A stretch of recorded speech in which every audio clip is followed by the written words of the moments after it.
Bonsoir à toutes et à tous et merci d'être au rendez-vous de l'information sur Eden TV. Dans l'actualité, ce 19h, Mariam Chabi Talata, vice-présidente du Bénin, a reçu en audience ce matin une délégation du Forum régional des universités pour le renforcement des capacités en agriculture. Les détails sont à suivre dans un instant.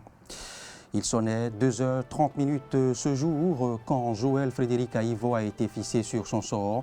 Le constitutionnaliste est condamné à 10 ans de réclusion criminelle avec une amende de 45 millions. Vous suivrez la lecture d'un analyste politique dans cette édition d'information. Et puis la France, l'Allemagne, l'Italie et le Royaume-Uni se disent déterminés à ce que la souveraineté de Kiev soit respectée. Le porte-parole du département américain promet que Washington réagira en cas d'une attaque russe dans l'Est ukrainien. Voilà pour le sommaire.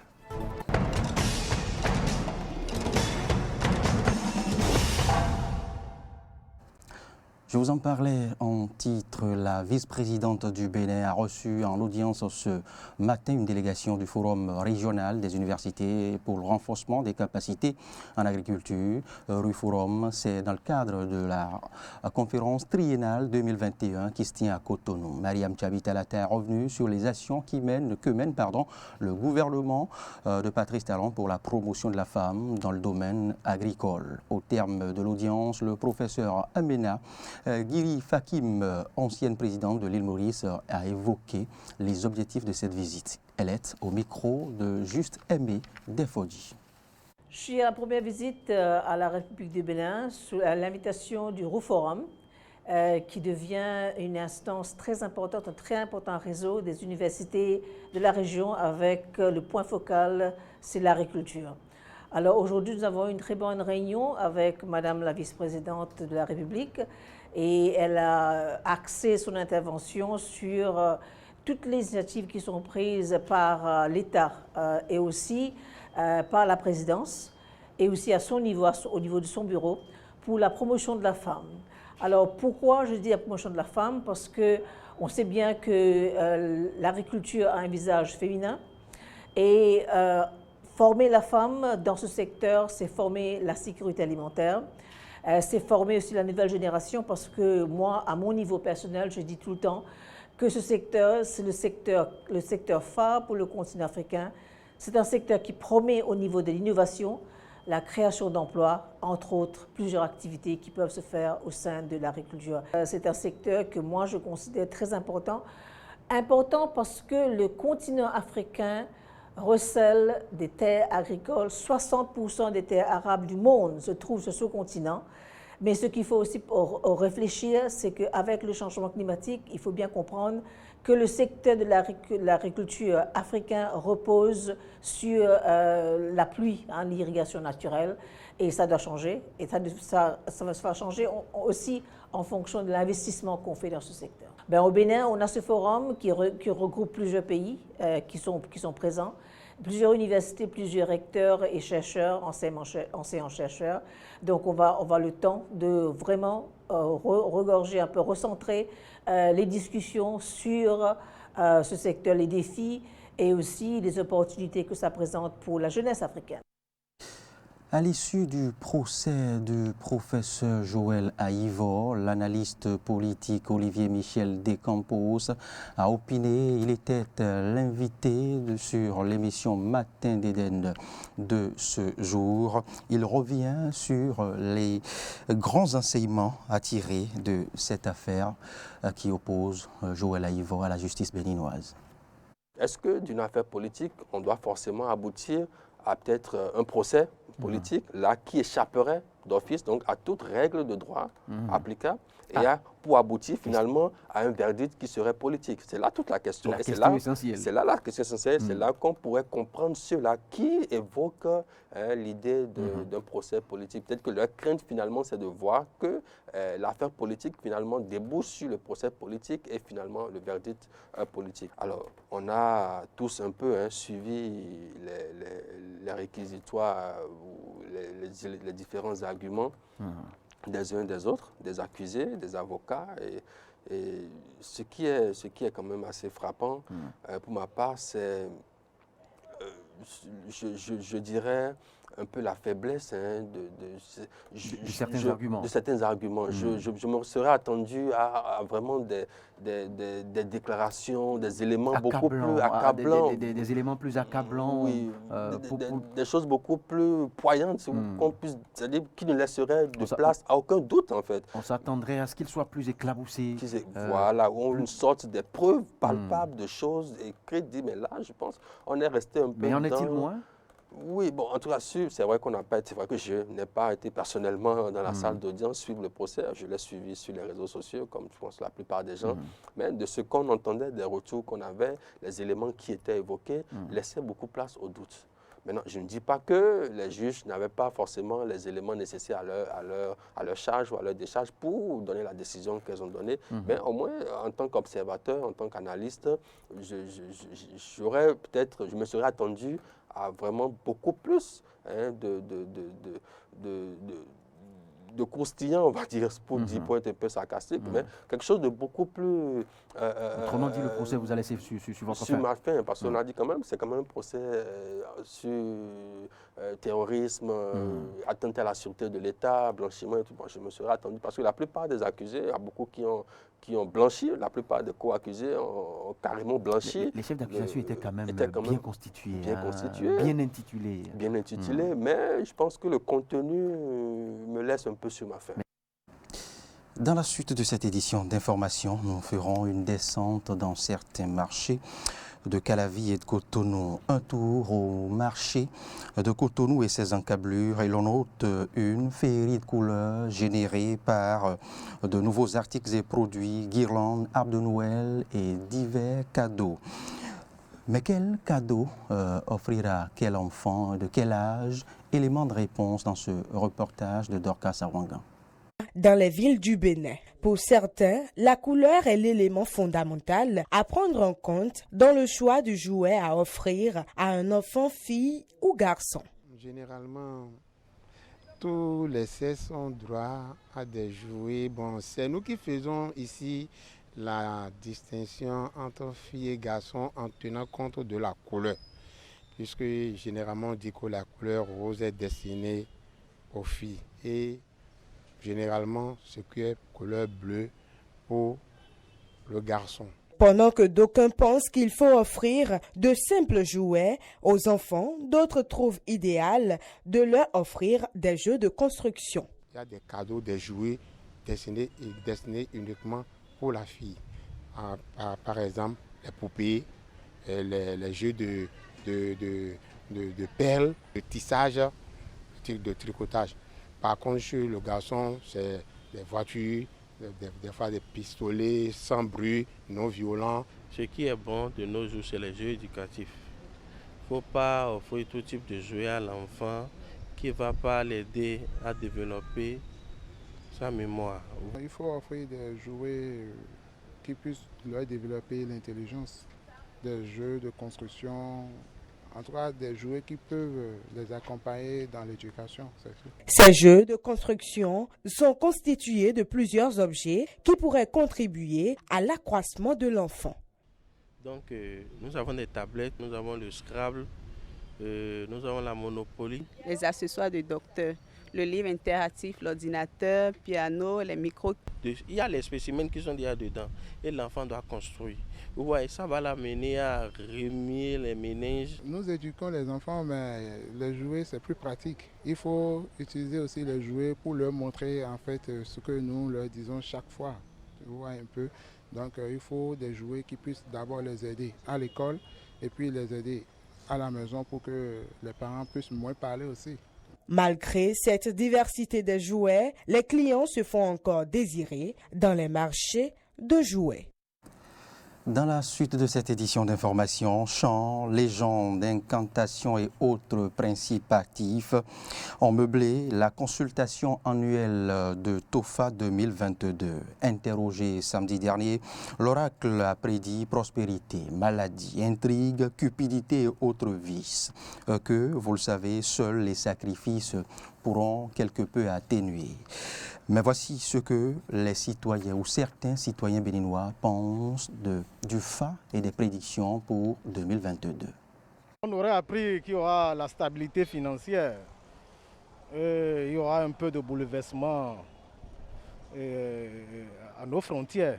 Déjà la stabilité financière, ce n'est pas une chose nouvelle par rapport à tout ce que notre président de la République, en tout cas le régime actuel est en train de faire. Alors cela ne nous étonne pas. Et le ministre des Finances et autres, ils sont en train de mettre les petits plats dans les grands afin que notre pays puisse connaître une stabilité financière. Selon moi, je vais dire, ça dépend. Sinon que ça fait partie des cultures en fait. Ça fait partie des cultures, on ne va pas refuser. C'est juste qu'il y a certains qui adhèrent et d'autres non. Donc ceux qui adhèrent, on ne va pas leur refuser de faire ça. De tout ça, il y a des règles naturelles dedans. Respecter maman, ses mamans, ses parents, c'est naturel, non? Ce sont des règles de la vie. Donc le reste, stabilité financière, maladie, je vais dire, ça va dépendre de ceux qui croient ça. Parce qu'après coronavirus qui est en train de partir maintenant, et qui partira, nous n'espérons pas. Et si Tofa est en train de dire ça, c'est ceux qui croiront qui verront ça, hein, en fait. Selon moi, ceux qui croiront à ça qui verront ça. Sinon, après coronavirus, nous ne souhaitons plus, surtout au Bénin, voir encore des maladies comme ça. D'abord, le Tofa, c'est une réalité culturelle, traditionnelle liée à l'Afrique. Donc je pense que si le Tofa se prononce, c'est certainement pour certaines réalités de notre environnement social. Donc le Tofa, je crois qu'il a fait des révélations qui sont certainement fondées. Le reste, bon, on ne va pas dire qu'on va attendre pour voir, mais déjà quand c'est dit, je crois qu'il faudrait déjà que les dispositions par rapport à nous les hommes soient prises, soient mises en place pour sa concrétisation. Et vraiment que le Tofa lui-même n'a qu'à peut-être voir dans quelle mesure nous épargner du mauvais. L'actualité sur le continent africain, bien évidemment par Banjul, nous commençons. Contestation en Gambie après la présidentielle du samedi ou dimanche dernier. Des manifestants ont contesté la victoire de Adama Barrow. Ils dénoncent notamment un retard dans la proclamation des résultats. Reportage. Une intervention policière pour disperser la foule. Les résultats de l'élection présidentielle n'ont pas fait que des heureux en Gambie. Quelques heures après la proclamation de la victoire d'Adama Barrow, des manifestants se sont rassemblés ce lundi soir devant la maison du chef de l'opposition, Ousseynou Darboe, à Serekunda, pour contester l'issue du scrutin. Ils étaient des centaines à rejeter la réélection du président sortant. En réponse, la police a tiré des gaz lacrymogènes. La police a fait tout le chemin depuis Pipeline jusqu'ici pour lancer des gaz lacrymogènes. Et vous pouvez voir combien de personnes tombent ici. Les gaz lacrymogènes entrent même dans la salle du chef du parti. Ce n'est pas juste. Nous sommes seulement ici pour écouter nos chefs. Plusieurs personnes, dont des enfants, ont été pris en charge dans des ambulances après avoir inhalé des gaz. Certains ont été conduits vers des unités de santé. Une vive contestation malgré l'appel au calme lancé par le principal adversaire d'Adama Barrow. Cela me dérange beaucoup. Si par votre conduite, vous troublez la paix. Et cela peut conduire à... Vous savez à quoi ça peut mener? Les touristes, ils vont avoir peur, ils vont rentrer chez eux. Et cela conduira au licenciement de plusieurs jeunes qui sont employés dans le secteur touristique. Et vous savez tout comme moi que le chômage des jeunes dans ce pays est l'un de nos plus grands problèmes. Nous ne voulons pas aggraver ce problème. Ousseynou Darboe qui conteste lui aussi les résultats. Avec les autres dirigeants de l'opposition, il dénonce un retard excessif dans l'annonce des chiffres et n'exclut pas d'engager des poursuites judiciaires si nécessaire. Le candidat battu a obtenu 27,7% des voix, loin derrière le président sortant, réélu avec 53% des suffrages, lors d'un scrutin marqué par un taux record de participation, près de 87%. La première élection présidentielle depuis le départ en 2016 de l'ancien dictateur Yahya Jammeh. 5 ans plus tard, la stabilité du pays, sorti de son isolement politique, reste encore fragile. Cette contestation électorale risque de venir l'ébranler. Autre manifestation, mais cette fois-ci au Soudan, une nouvelle manifestation dans les rues avec des milliers de personnes hier. Ils s'opposent, bien évidemment, ces manifestants s'opposent à l'accord signé entre le chef de l'armée et le Premier ministre issu de la société civile. L'objectif est de réclamer le départ des militaires du pouvoir après le putsch du 25 octobre dernier contre le gouvernement de transition. Voici le reportage de nos confrères de RT France. Des milliers de Soudanais se dirigent vers le palais présidentiel de Khartoum. L'objectif de ce rassemblement, manifester contre le putsch militaire d'octobre dernier, mais également protester contre la réintégration au sein du gouvernement du Premier ministre Abdallah Hamdok. Nous continuerons à utiliser tous les moyens pacifiques pour rejeter et résister jusqu'à la chute du gouvernement putschiste et revenir au cours de la transition démocratique. Pour moi, Hamdok a trahi la feuille de route et il a participé au coup d'État. Ce qui s'est passé est l'exemple type d'un coup d'État militaire, car il a été suivi par des arrestations, des tueries dans la rue, et en face, il n'y a que des jeunes dans les rues qui demandent la liberté, la démocratie et un État civil. Des revendications auxquelles le général Abdel Fattah al-Burhan ne reste pas sourd. Il promet une transition démocratique après les élections présidentielles de 2023. Je pense que nous parviendrons à un accord. Il est prévu que l'on développe une vision du futur rôle des forces armées. Mais je ne pense pas que je serai à ce poste à ce moment-là. Et les gens qui seront alors au pouvoir évalueront la situation et prendront des décisions. Pour ma part, je vois qu'il est nécessaire d'inscrire dans la Constitution des fonctions et des tâches spécifiques des forces armées auxquelles tout le monde adhérera. Depuis la prise de pouvoir des militaires le 25 octobre dernier, les manifestations contre le gouvernement se multiplient dans tout le pays. En un mois, les forces de sécurité soudanaises ont tué au moins 44 manifestants et en ont blessé des centaines, d'après le comité des médecins du Soudan. Les Émirats arabes unis viennent d'acheter des avions de chasse Rafale à la France, une vente controversée ces derniers jours, alors que les ventes d'armes atteignent des proportions alarmantes. Les précisions avec RT France. Le Covid a mis à genoux toute la planète, des pans entiers de l'économie. Mais la petite entreprise de l'armement ne connaît pas la crise. Alors que le monde se confinait, hibernait, les marchands de canons négociaient leurs arsenaux flambant neufs. Les plus grands groupes d'armement ont enregistré des ventes records en 2020, selon une étude de l'Institut international de recherche sur la paix de Stockholm. En effet, les 100 plus grands fabricants d'armes ont totalisé 531 milliards de dollars, soit 470 milliards d'euros. Alors que l'économie mondiale chutait de 3,1%, le secteur de l'armement croissait de 1,3%.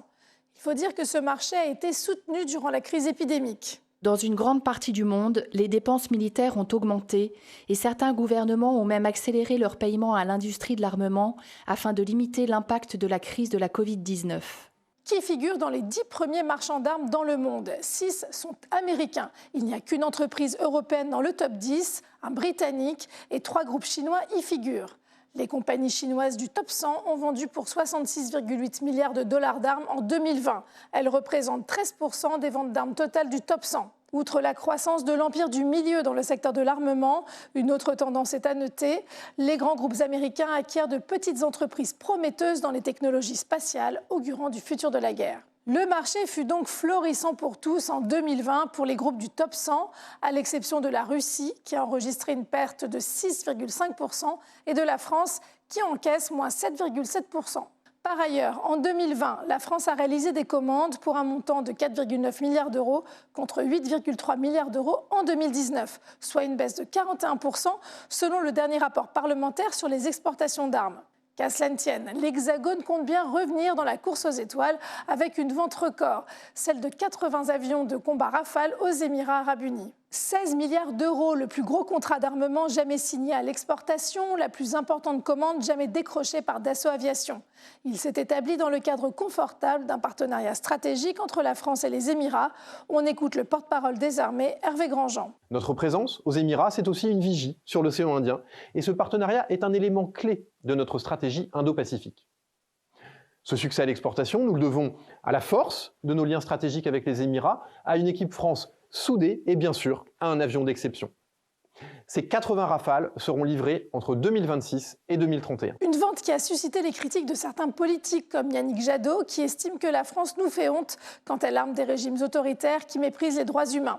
Amnesty International a aussi noté une nouvelle preuve que la France continue d'ignorer ses engagements internationaux au profit d'un partenariat stratégique avec un pays engagé au Yémen.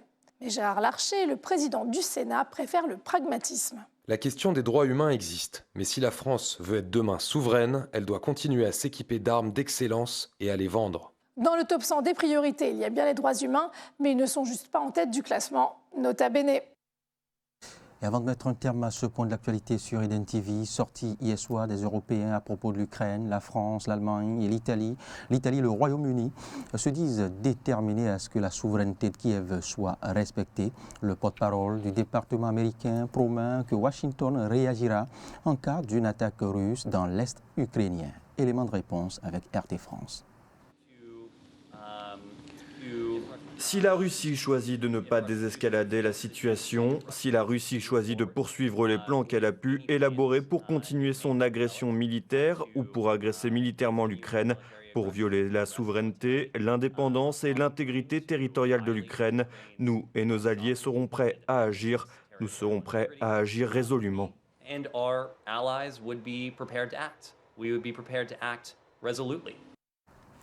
Et ce sera tout pour ce point de l'actualité sur Eden TV. Merci de l'avoir suivi, passé une excellente soirée à apprécier nos programmes. L'actualité se poursuit sur nos différents canaux digitaux, Facebook, Twitter et YouTube, et sur notre site internet www.benin-6eden.tv. Bonsoir.